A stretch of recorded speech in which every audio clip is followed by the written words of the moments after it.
Well, I would like to thank you for coming as well, and thank you, Dr. Little, for the very kind introduction. I want to thank Carrie and Dr. Little for their tremendous hospitality in setting this up and taking care of me while I'm here. Certainly this meal is amazing, and if at the end of our time together you don't really care much for my comments, at least associate my name with the meal, because then I know you'll think favorably of me. I will just say at the beginning, I have about 5 hours worth of material to share with you in 45 minutes. So we'll be running through some things relatively quickly. Hopefully we'll have time for a good conversation at the end. I have no financial conflicts of interest. My comments are solely my own and do not necessarily represent the views of Mayo Clinic or any of its programs. I would like to acknowledge an incredible resource for those that are interested in the history of eugenics, the Cold Spring Harbor Laboratories Image Archive of the American Eugenics Movement, where a number of the images in the first half of my presentation have come from. It's an incredible resource. So a few years ago, the beginning of a new century, the beginning of a new millennium, we were coming down to the very end of the race between Craig Vintner and the Human Genome Project to come up with an initial breakdown of the entire human genome. And there was a tremendous amount of excitement, publications, a lot of hyperbole, and such things as, calling the 21st century the century of the gene. The reality is, however, that this is the second century of the gene. And we need to always keep that in mind as we are examining new genetic technologies that are coming along. And so I'm going to begin with a quote and have you think about where this may have originated. We are at a crucial period in the history of civilization. Signs of weakness, degeneracy, increase of vice and crime, inadequacy of power to perform physical and social duties abound at every hand. We cannot return to the ancient or Spartan method of weeding out incompetence by extinction. We cannot exterminate incompetence, but we can suppress their production. Out of this situation has arisen the science of eugenics. Eugenics is a new science which has as its object the betterment of the human race, and it embraces all forces and factors, whether hygienic, biological, social, or economic, which are or may be influential in the uplifting and improvement of humankind. This is the time to educate the young men and young women until they develop such a race patriotism and race loyalty that a young man or young woman who should discover themselves vitally defective, even if the marriage day has been set, will turn aside and renounce their plans. They should, for the sake of their own offspring and for the upbuilding of the race, control their emotions and affections, heroically refraining from cursing the succeeding generation. This is the height of moral patriotism and eugenic loyalty, which science aspires to generate within the breast of every man and woman, boy and girl, and which, when we have achieved this ideal, the world will witness a heroism and patriotism far more genuine and more glorious than that which inspires the soldier of today to throw himself into the cannon's mouth. May I have an amen? All right. Now, where do you think this was written?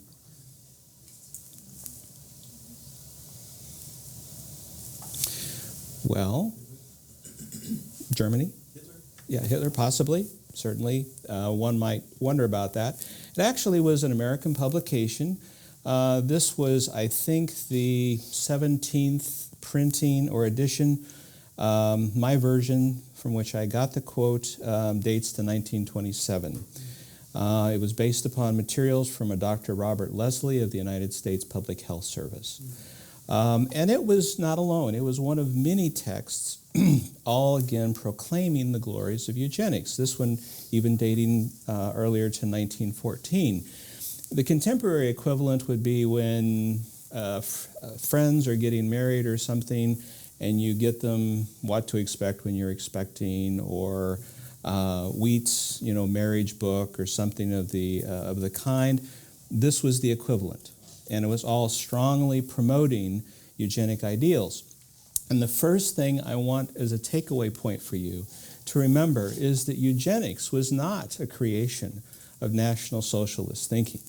Actually, as I will show you later, the Germans were very dependent upon American scholars and thinkers for their programs. That eugenics is an Anglo-American phenomenon. And so the responsibility really comes back here to us. Now, most of us don't know this. It's been expunged from our history texts, and which is very unfortunate. But we'll go along with that. So what were the intellectual roots of eugenics? Now, people immediately would jump to Charles Darwin with The Origin of the Species by Natural Selection. Clearly, that was a very influential piece.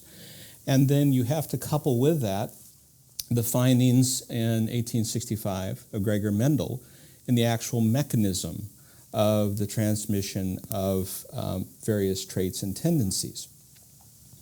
Actually, we can go back even further to the writings of Plato in the Republic with his vision of eugenically engineered society that would have the workers, the rulers, and the soldiers. Made a very nice beehive, essentially. And the thoughts had existed, but now with the more specific knowledge of how genetics worked, something could be done about that. But really, even before Darwin, the true intellectual soil for eugenics goes back to the late 18th century with the writings of some of the Enlightenment speakers. You will see, for instance, under de Condorcet's writings, the claim that the perfectibility of man is absolutely indefinite. From Lemaitre's book entitled Man a Machine, we go from this noble view of man's ability to create the perfect future to a dramatic reductionism, where he claimed that men are at bottom only animals and perpendicularly crawling machines. But you see, that's a very important thought because of the malleability of human beings. And then you throw on top of that probably one of the most important works, Malthus's essay on the principle of population. For even Darwin acknowledges that it was Malthus' writings that helped to stimulate him with the idea of the survival of the fittest kind of a thought.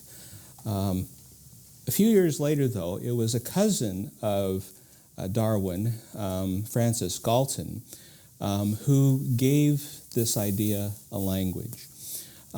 First, in a work, Hereditary Genius, he talked about the fact that it should be possible to improve human populations through genetic means. And then in a second work from 1883, Inquiries into Human Faculty, he coined the term eugenics, which he said was the study of the agencies under social control that improve or impair the racial qualities of future generations, either physically or mentally. Now, Galton's project was, in essence, to improve in humanity three parameters: health, intelligence, and moral character. And he brought these together into a single, what he believed, quantifiable term, worth.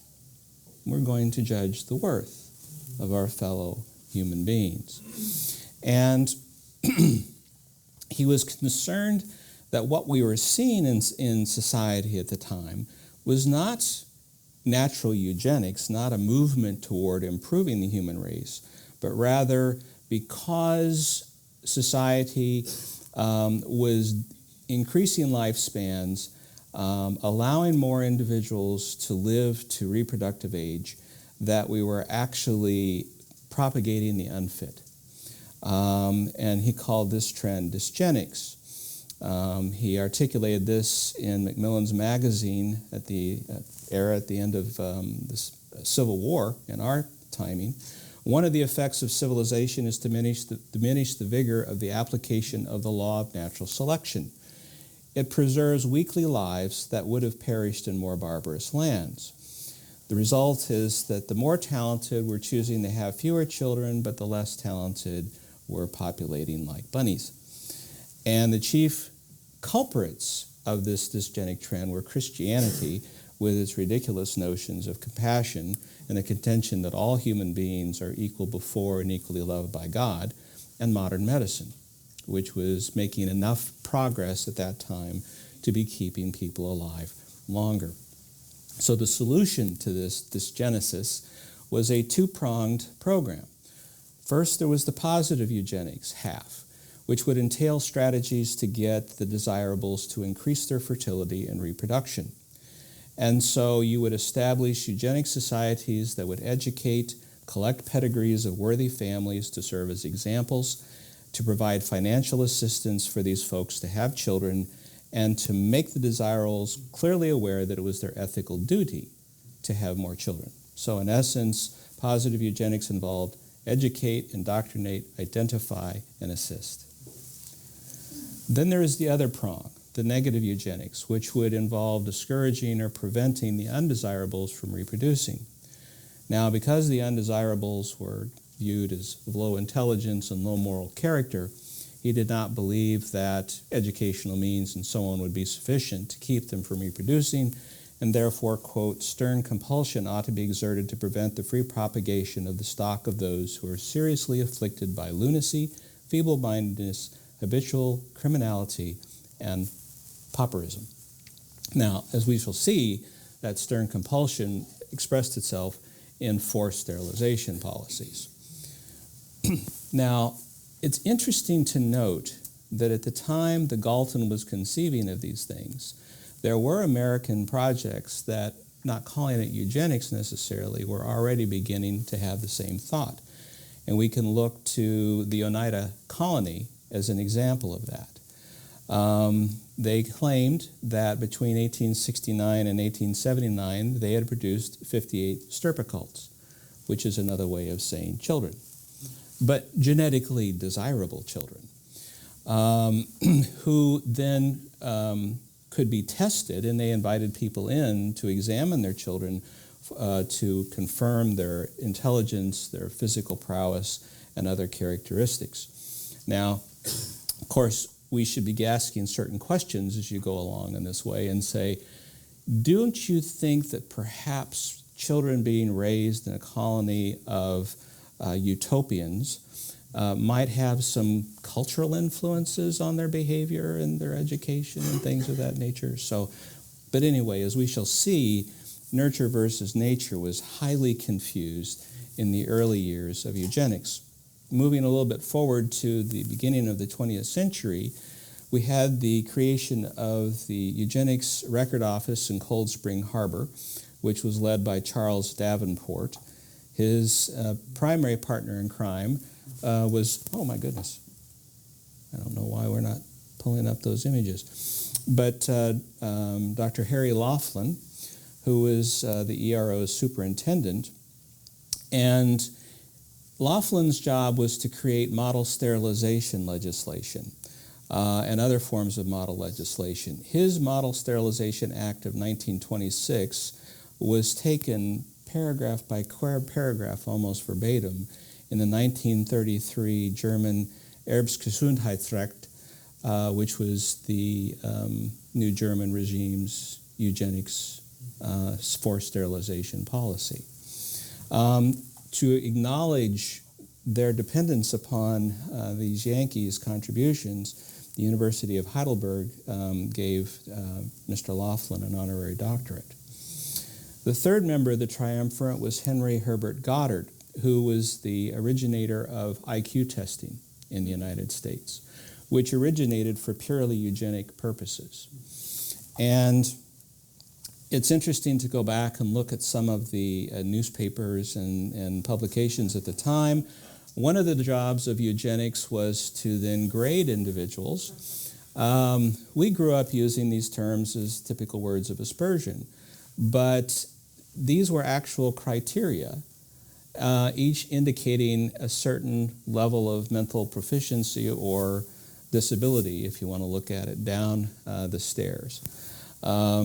So I mean, yes, a low-grade, medium, and a high-grade imbecile sounds like the beginning of a joke. But this was very serious for the folks at the time. Goddard also wrote one of the seminal treatises promoting eugenics, The Kallikak Family.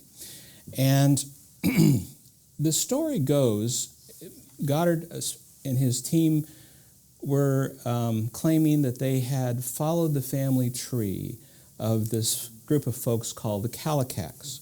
Now, Kallikak was a pseudonym. You Greek scholars would know that Kalos is beautiful and Kakos is bad. And so this is the story of good and evil in one family. And as the legend goes, in 1776, Martin Kallikak fathered a bastard child with a feeble-minded tavern wench. And from that very dysgenic liaison, they attract 480 descendants, of which 143 were found to be retarded. 36 had also continued to have illegitimate children. 33 were sexual deviants, 24 alcoholics, 3 were epileptics. It's very interesting that the original eugenics was very fixated on epilepsy. 82 died in infancy, and 3 were just garden variety criminals. Now, Martin reformed and decided to settle down, and he married a good, respectable girl of good family. And there were 496 descendants, of only 3 could be described as degenerates. And all the other legitimate children married well and were upstanding leaders in their communities. They were teachers and lawyers and doctors and pastors and good businessmen and so on. Now, the lesson that the book wanted to purport was that $150 sterilization, now we're talking $1912 at that point, would have prevented, through the dysgenic line, over $2 million in state aid and relief necessary to care for those people. Now, what is not discussed is what would have been the cost to the community of preventing the appropriate liaison from taking place. I'm sure they were only wanting to sterilize the tavern wench. But that does beg a question, because obviously Martin's genes don't matter a whit in the overall equation. And I think if you ever wanted to make an argument, a sociological argument for the importance of nurture over nature, this would be the book to do it. But it was sold as completely the opposite. But that was the science, the agreed upon consensus view of the day. And then we see other prominent Americans, Teddy Roosevelt, for instance, stating in 1913, "Someday we will realize that the prime duty, the inescapable duty of the good citizen of the right type, is to leave his or her blood behind him in the world, and that we have no business to permit the perpetuation of citizens of the wrong type. I wish very much that the wrong people could be prevented entirely from breeding. Criminals should be sterilized and feeble-minded persons forbidden to leave offspring behind them. The emphasis should be laid on getting desirable people to breed." Roosevelt, as we know, was a strong progressive. Ultimately, in these terms of issues, he was no different than Woodrow Wilson, though Wilson was probably a bit more overt in his racism. But they were both sharing in this progressive view of deification of the technocratic state, to which we all must swear allegiance. This Sunday, we will mourn perhaps, the 100th anniversary of the founding of Planned Parenthood, October 16, 1916.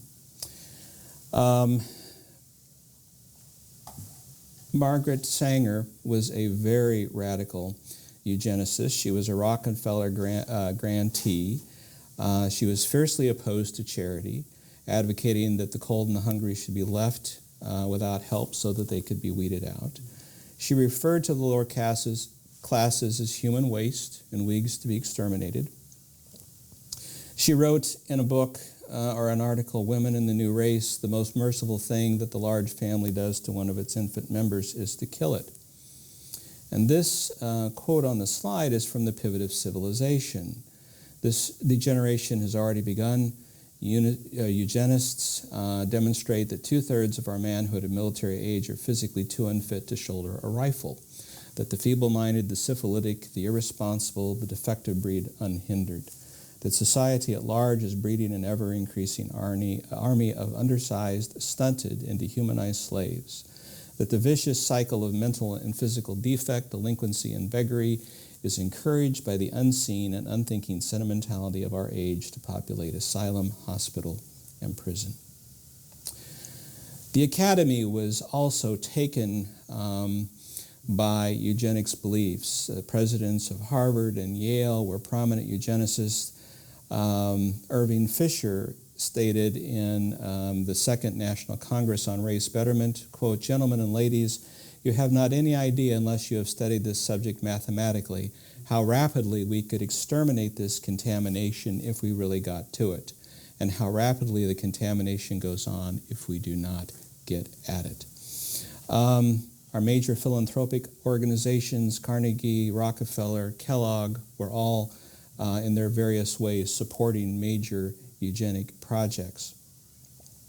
Speaking of academics, it's very interesting that at the end of World War II, with the bad press that the Third Reich had received, eugenics was renamed medical genetics. And so that's where it went. But your departments of medical genetics, if you've had an institution that's been around long enough, probably derived from the Department of Eugenics at the time. The first iteration of People magazine was published by the American Eugenics Society. Some would say that the current iteration of People magazine might be, well, I don't know if I'd call it eugenic, perhaps a dysgenic magazine, but growing up on the farm, being in 4-H, you always look forward to going to the fair to demonstrate your livestock and your vegetables and other projects. Back in the 30s, 20s, 30s, even in the 40s, county and state fairs all had their eugenic health exhibits where you would see signs like this: "Some people are born to be a burden on the rest. Every 15 seconds, $100 of your money goes to the care of persons with bad heredity. Every 16 seconds, a person is born in the United States, but only every 7.5 minutes, a high-grade person is born in the U.S." And instead of trotting out your sheep and your cows and your other livestock, you'd dress up and trot out your kids. And they would have essentially fittest family contests, in which the family would be picked that served as the best eugenic ideal in the local community. And then you and your folks would receive this medal which said, "I have a goodly heritage." The arts, of course, were involved. There was a movie entitled The Black Stork. It was based on a Chicago situation in which Dr. Hazelden let die a child with birth defects belonging to Anna Bollinger. A friend of Hazelden provided the money and the means to make the movie, of which he himself chose to star in it. And the story goes that the Miss Hazelden had this defective child, and he wanted to heroically prevent the child from being kept alive, essentially promoting a form of infanticide. He was soundly criticized by the local physicians who wanted to adhere to these ancient Hippocratic ideals. And so the baby in the movie actually was kept alive. And they follow the story, the history of this unfortunate individual who grew up and had his disabilities and became a constant target of derision and bullying and so on by his peers, to the point that he grew up in his teen years in such anguish and being rejected that he came in and he chose the fuddy-duddy old physicians for making him live and endure this. Now, Hollywood then is really not known for its subtlety when it wants to engage in propaganda. The Immigration Act of 1924 was a eugenics form of legislation that sought to limit the influx from Southern and Eastern Europe, for these folks were biologically inferior and jeopardized the blood of the nation. Secretary of Labor James Davis said America has always prided itself upon having for its basic stock the so-called Nordic race. We should ban from our shores all races who are physically, mentally, morally, and spiritually undesirable and who constitute a menace to our civilization. And it basically took until 1965 to reverse many of these acts. Indiana became the first state in the United States in 1907 to pass forced sterilization legislation. By the 1930s, 35 states had laws for forcible sterilization of individuals judged to be defective. By 1930, more than 60,000 Americans were forcibly sterilized. And you can see a map from around 1935 of the states in the crosshatching that had legislation and others that were considering it. Minnesota was one of those states. And just to share with you, some of the enthusiastic supporters included Dr. Charlie, who said, "I think this bill is a good one, and if carried out under full restriction will greatly reduce in the future the number of our mentally unfit citizens." And in a speech given at the opening of Northwestern University's medical school, medicine has succeeded in upsetting the law on which evolution has depended for the progress of living creatures. We must not close our eyes to the evil of protecting and perpetuating the physically and mentally unfit. And we must, in medicine, lead the world in addressing this situation. Now, I share this quote with you not to, thumb my nose at my forebears at Mayo. These were otherwise brilliant men who developed a medical system that still, I think, is without peer, and did a tremendous amount for the advancement of surgical technique and sciences. I share this with you to illustrate how wrong our leaders can be on some of these issues, that settled science isn't always as settled as we claim, and that physicians don't tend to make very good social engineers. There was the case, and I am not sure why the images are not showing up. I apologize for that. The case that went before the United Supreme Court of Buck versus Bell. You may be very familiar with this. Carrie Buck, an 18-year-old involuntary resident of the Virginia State Colony of Epileptics and Feeble-Minded, was chosen to be the first person for forced sterilization, claiming that she was a daughter of a feeble-minded mother in the same institution and the mother of an illegitimate feeble-minded child. The court ruled 8-1 to support the legislation and the opinion. One of the shortest, actually, in Supreme Court history was written by the famed jurist Oliver Wendell Holmes, in which he stated that we have seen more than once that the public welfare may call upon the best citizens for their lives. It would be strange if it could not call upon those who had already sapped the strength of the state for their lesser sacrifices, often not felt to be such by those concerned, in order to prevent our being swamped with incompetence. It is better for all the world if, instead of waiting to execute degenerate offspring for crime or to let them starve for their imbecility, society can prevent those who are manifestly unfit from continuing their kind. 3 generations of imbeciles are enough. The only problem was that Carrie Buck wasn't an imbecile. She later went on and was successful at college-level courses. And the real issue was that the only reason she became pregnant and had an illegitimate child was that she was raped by her cousin, who received no penalty for his action. And then to this audience, I particularly want to remind us of the role that institutional religion had played in perpetuating the eugenic ideal. Christine Rosen has written a fascinating book on this topic called Preaching Eugenics, and I highly recommend it to you. But just some examples.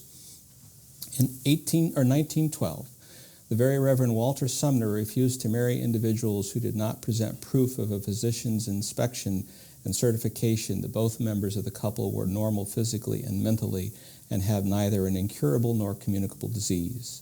We will make the marriage certificate issued by the cathedral stand from this time on for absolute purity.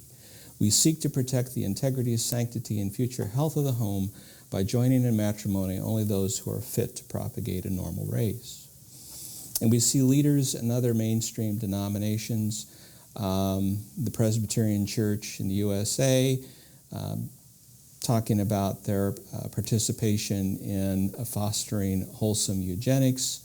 The Baptists, I'm assuming this is the American Baptist Convention, not the Southern Baptist Convention, said the Baptists should be the pioneers of eugenics as they have been in other movements for social reform. And up in the Twin Cities, the Reverend Osgood saying, we are God-appointed guardians of the gate of new birth, and we must keep our birthrights pure.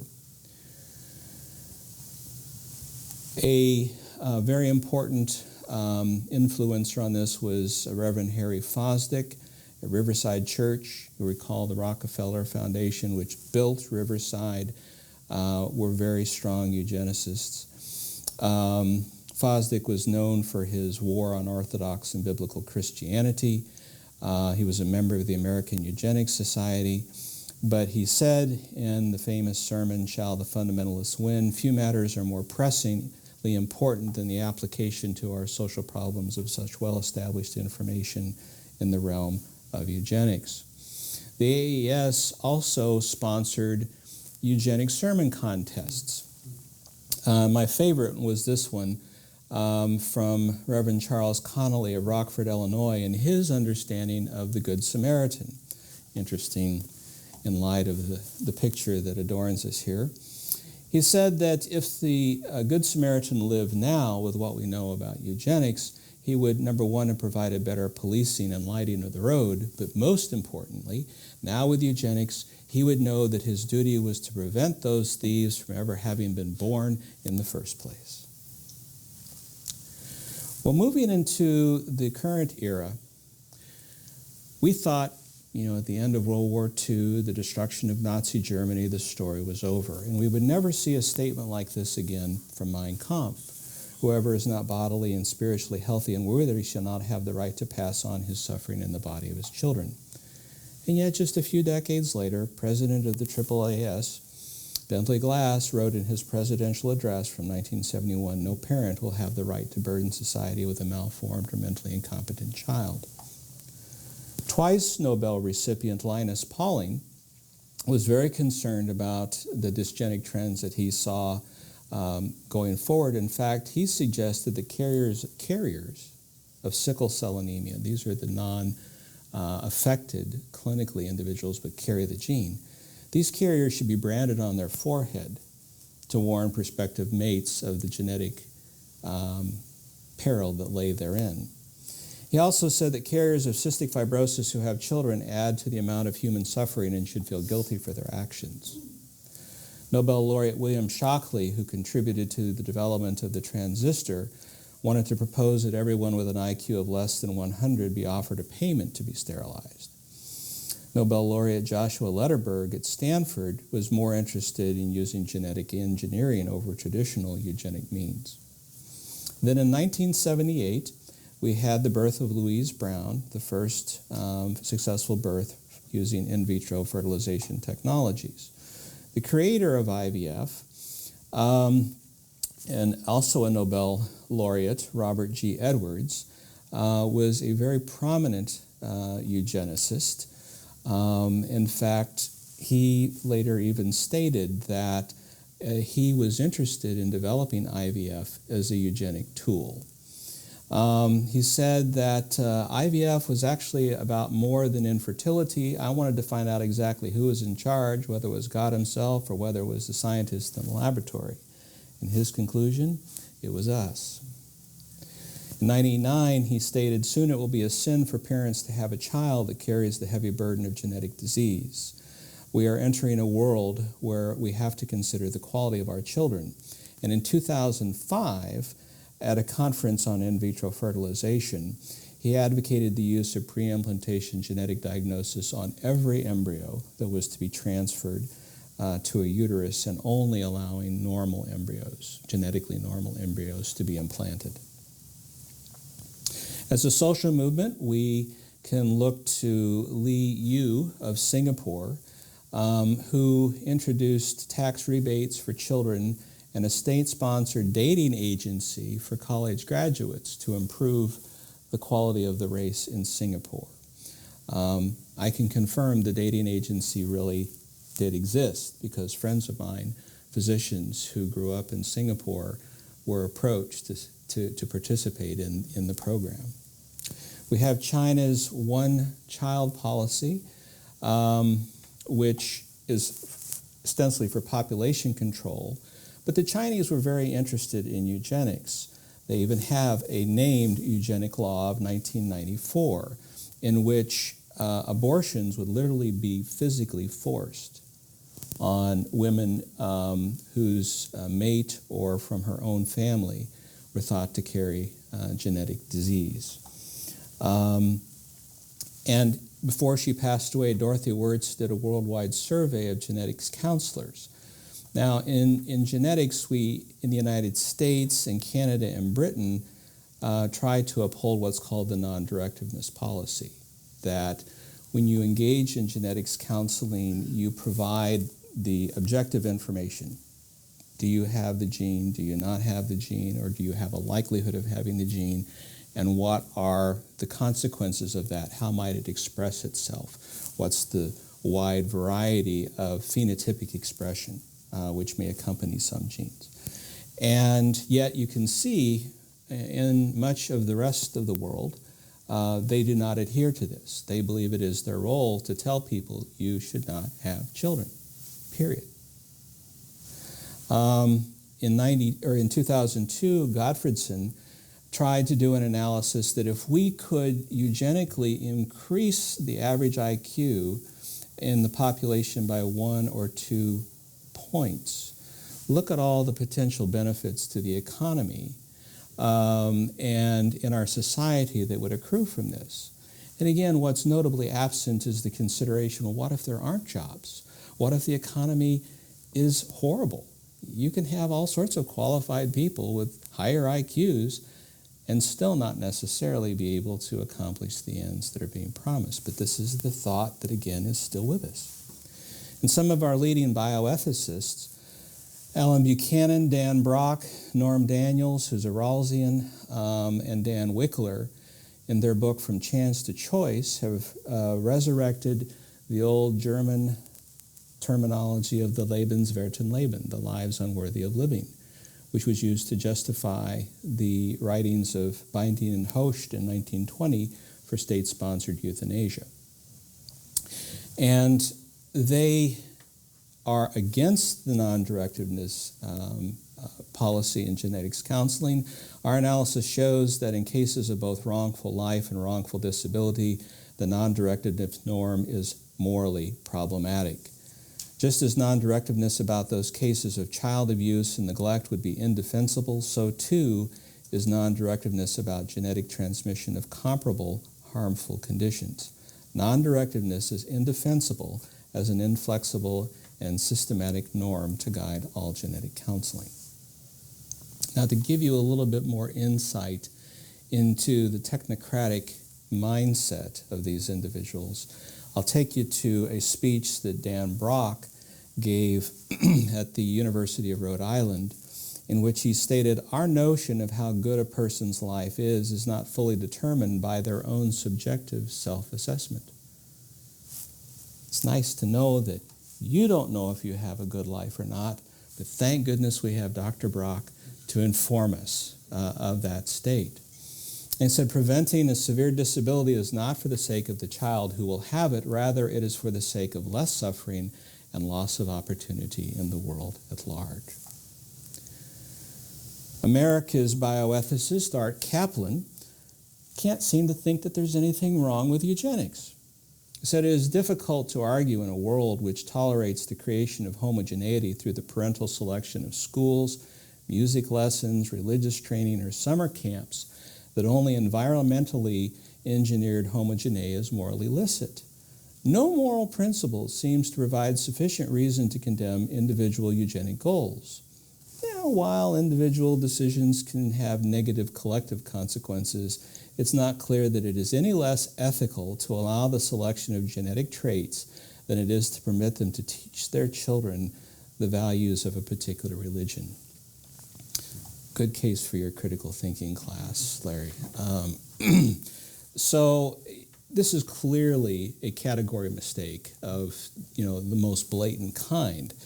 But that this was even proposed as an academically legitimate expression of thought shows the degree to which the academy is really in trouble in our country. And then a fellow theologian, Ron Cole Turner, in his book Beyond Cloning, he's also a transhumanist. And I'll just go to the blue portion. Will nature transcend itself again via technology and give God a transhuman species more intelligent, more spiritual, more loving, more creative, poetic, musical, more adept at praise, more generous, more able to glorify and enjoy God? Could our technology be the midwife of divine creativity, God's hands in our clay? Well, I'll respond to that at the very end. And a current Supreme Court justice has stated that she was excited about Roe versus Wade because we would see a restriction in the growth of populations that we don't want to have too many of. Dr. Julian Savulescu at Oxford University has proposed his principle of procreative beneficence, why we should select the best children. That parents have an obligation to use reprogenetic technologies to select disease-free children, children with superior desired traits, even if that selection leads to some degree of social inequality. Now, I just want to mention that Savulescu, also a transhumanist, has no regard for the preborn and is very much against the conscience rights among healthcare professionals. He instead favors something he calls moral re-engineering so that people will be sure to have the right type of thinking on these critical social issues. One of the results of pre-implantation genetic diagnosis and in vitro fertilization is the creation of savior siblings. Many of you may have read Jodi Picoult's book or saw the movie based on that book. Her Sister's Keeper, is based upon the Nash's case in essence. Molly Nash had a congenital bone marrow failure syndrome called Fanconi's anemia. And the best transplants in diseases like this are related transplants, less chance of rejection and so on. So what the Nashes did is that they conceived of 30 embryos by in vitro fertilization and they tested them. But not only were they selecting out the embryos so that they didn't have the Fanconi's gene, but they were also selecting those who would be a perfect HLA match. And even if they didn't have the Fanconi's gene, but weren't an HLA match, those embryos were discarded as well. And there were 4 left. Singlet implantations, and finally her brother Adam was born, who served as Molly's stem cell donor. Now this is a very important but very disturbing case because medicine has now basically agreed with the idea that people should be allowed to exist solely for their genetic utility. That's what this establishes. If we look at how the American public is viewing this, there's been a recent Pew study which I think is showing a little bit more caution, but in 2004, the Genetics and Public Policy Center at Johns Hopkins surveyed whether PGD should be approved for various purposes, to exclude for a potentially lethal disease, to serve as an HLA match. Notice the large number of people that approve of that selection. For preventing adult onset disease, 40% for just simple sex selection, we'll come back to that, and even a third were supporting the selection of desirable traits, not disease situations, but for greater intelligence, greater strength, and those issues. And this leads to the thought that, well, we're not going to have that oppressive eugenics of the past, the forced sterilizations and so on. What we're going to have is friendly eugenics.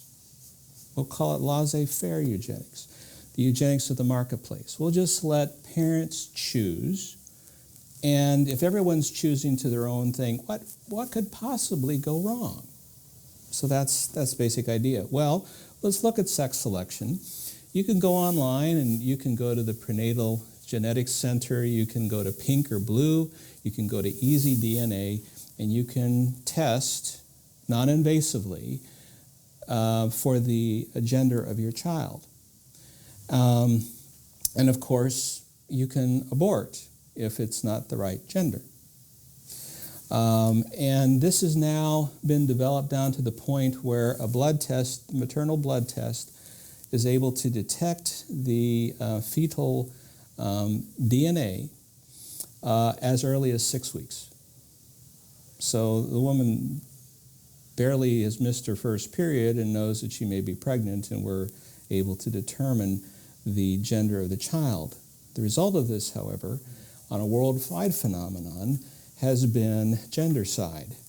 A new report from the Population Research Institute that I just came across last week says that since 2000, there have been 24,561,345 girls aborted specifically for their gender around the world.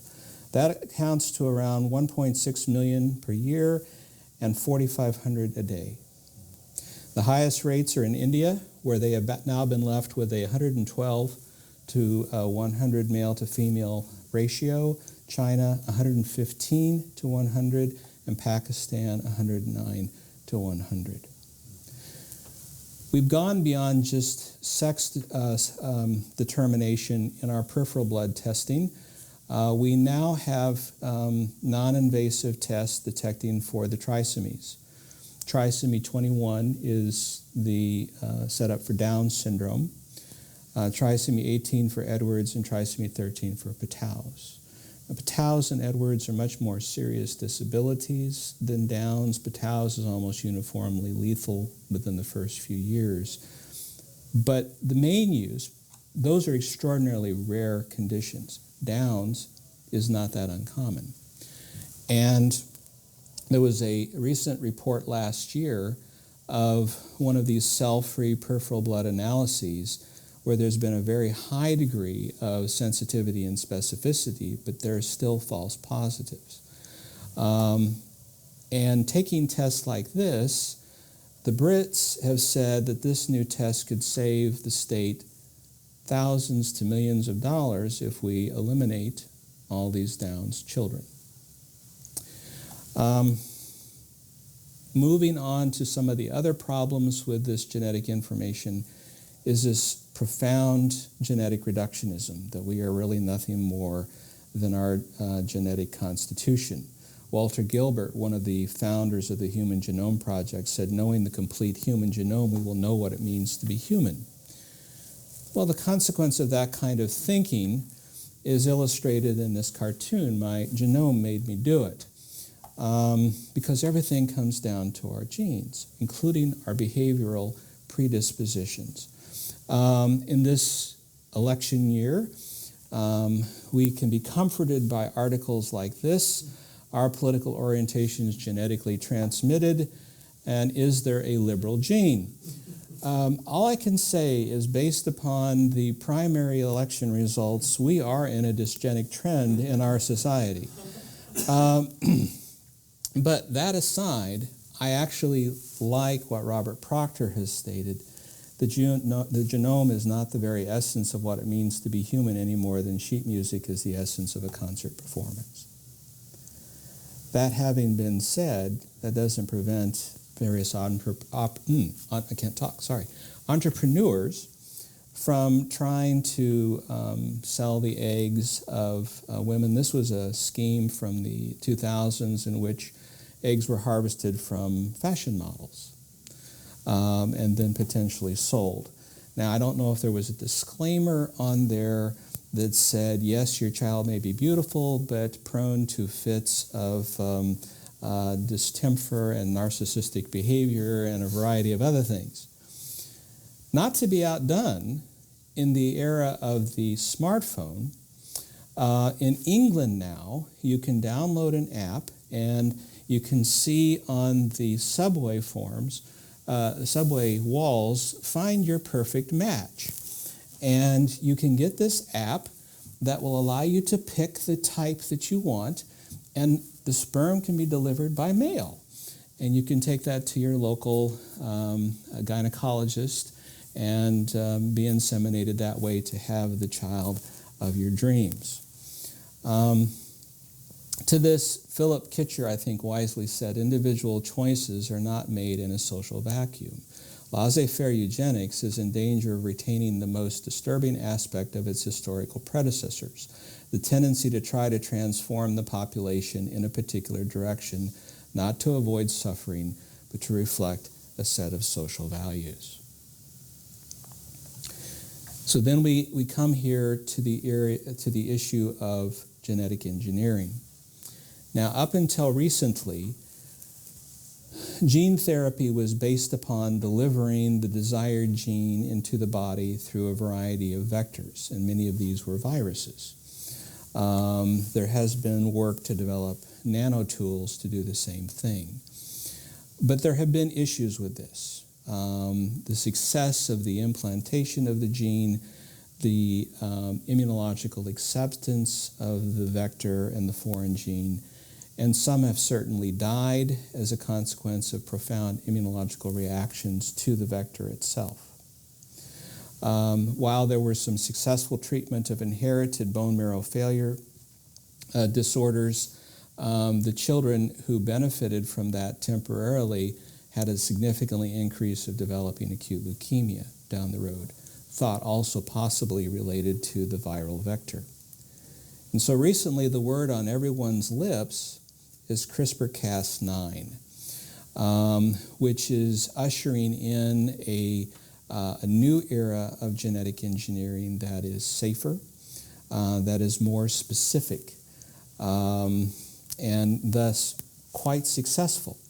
Not only of putting in a whole gene, but being able to specifically make a change just in one amino acid as necessary. So you can delete genes, you can insert genes, you can modify genes, and you can be very sure that you're not necessarily interfering with other gene function, which has been a concern with recombinant technology up to this point. And so we have a tool which is really powerful and specific, sort of the dream of what the genetic engineer would want. The reality is, though, that this technology is best done ex vivo, meaning in the laboratory. And what's easiest to manipulate at that point? Well, you can grow cultures, from regular adult stem cells, develop a tissue, then put in the modified tissue cells. That's one thing. But it's a lot easier to create a new embryo and just with those few cells make the modification of the embryo. The consequence of that, however, is that you're doing a germline manipulation, because necessarily at that early stage of development, the gametes are going to be affected. So every subsequent generation is going to be affected by that modification. Now, when I was growing up, there was a fairly clear line of demarcation. We will allow genetic therapies for adults, but the line was to be drawn at germline manipulation. And you can see this expressed in the Convention on the Protection of Human Rights and Dignity from the EU. Article 13, an intervention seeking to modify the human genome may only be undertaken for prevention, diagnostic, or therapeutic purposes, and only if its aim is not to introduce any modification in the genome of any descendants. Now, that inviolable line, which was very wise, is already going out the window. We have had 2 reports from the Chinese, which you may have heard about, in which CRISPR technology was used to create embryos of human beings to undergo the modification. Now, the NIH is still holding the line, at least as long as Francis Collins is the chair, stating that the NIH will not fund any use of gene editing technologies in human embryos. But the scientific community is chomping at the bit to go beyond this. A panel of luminaries came together, and while they have said at the moment, we discourage germline modification for clinical application in humans, they no longer are saying we absolutely categorically forbid or condemn germline modification. They submitted rules to ban gene editing embryos destined to become people. Well, okay, now we're sliding to the point, well, go ahead and modify the embryos, just kill them. Don't implant them. In England, they this year have gone so far as to just simply say, yes, we're going to actually sponsor embryo manipulation, but still we're wanting to say that you have to kill them at the age of 7 days. Now, that's very easy to ignore. As has already occurred, just last month, Dr. Zhuang and other researchers left the United States and went to Mexico, and they basically engineered embryos, implanted them, and led to a birth of a child that had been genetically engineered at the embryonic stage. And their publication is soon to come out. So, when the Spectre makes this headline, eugenics is back, yep, boy howdy, it sure is. And what should we take away from what I shared with you? Well, the eugenic impulse is still very much alive and well. I will say that science is a wonderful tool, but incomplete or bad science is a horrible way to form social policy. That we should beware of the coalition of science, institutional religion, and politics, for each will attempt to co-opt the other. Objectivity and a valuable system of checks and balances will be lost. That intelligence, scientific achievement, and clinical excellence are not guarantors of wisdom. Scientists make horrible social engineers, and those at the upper end of the bell curve aren't nearly as smart as we think we are. The laissez-faire eugenics will likely be just as problematic as the state-sponsored version. That governments will always view people as something to control. The state will always want to increase social productivity and minimize social costs. Anyone less than normal will always be viewed as a problem, an impediment, a drain, despite all the electioneering rhetoric of inclusion to the contrary. Medicine must retain its practice and moral independence from the state. State control of medicine is a recipe for disaster, but unfortunately, medicine and science cannot be trusted on their own either to regulate and discipline themselves.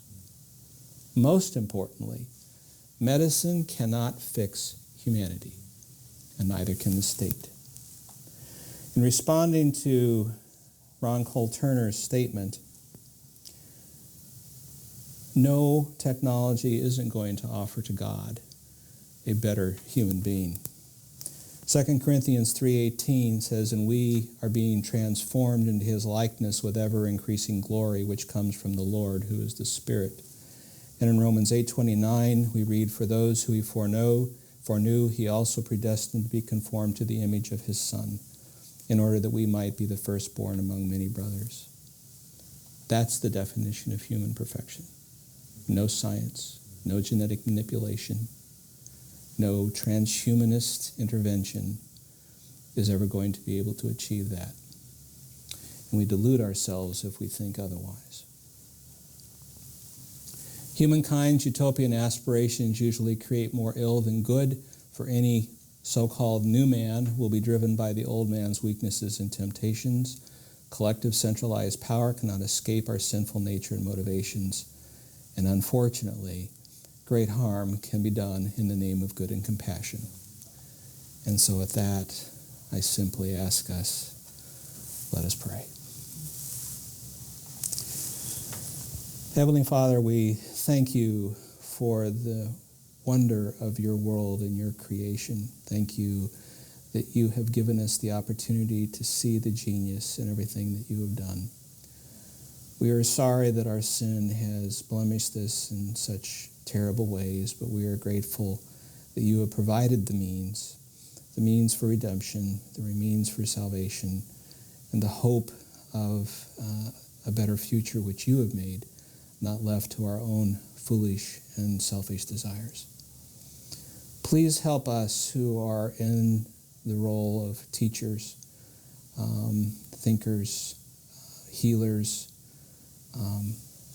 that we would be given a great gift of your wisdom to know how to approach new technologies. Help us to use them for good and to be able to hold the line, preventing evil. And give us the courage to be able to speak in the public forum in that regard. And it is in Jesus' name I pray. Amen.